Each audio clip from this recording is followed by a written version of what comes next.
c'est une structure qu'on reconnaît dans des œuvres qu'on a déjà vues de Andy Warhol, où il va répéter un même sujet.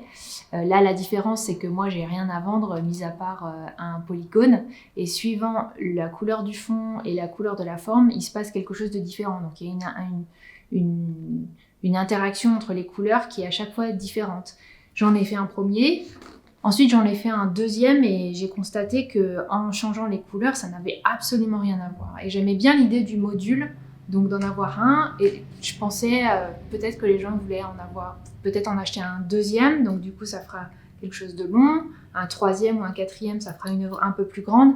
Il y avait un côté un petit peu Lego, en fait, qu'on pourrait ajouter.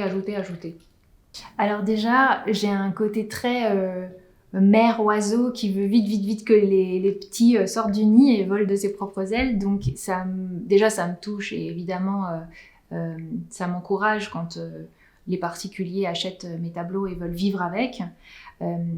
Et en plus, ils en font autre chose. Par exemple, c'est un très très bon exemple là, c'est que ce particulier a repeint tout le couloir en gris pour pouvoir mettre les tableaux. Et ça donne une toute autre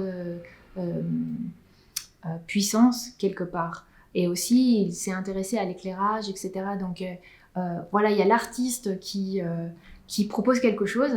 Et puis souvent, les collectionneurs ou les gens qui sont sensibles à l'art, ils vont être aussi parfois obligés de déplacer des meubles ou en tout cas de changer un petit peu l'environnement pour accueillir des tableaux ou des œuvres d'art en général.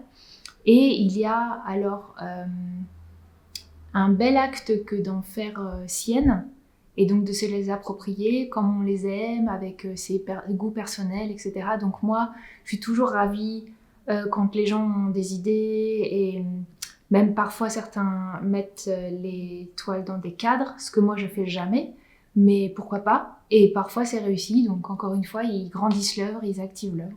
Donc c'est toujours très positif.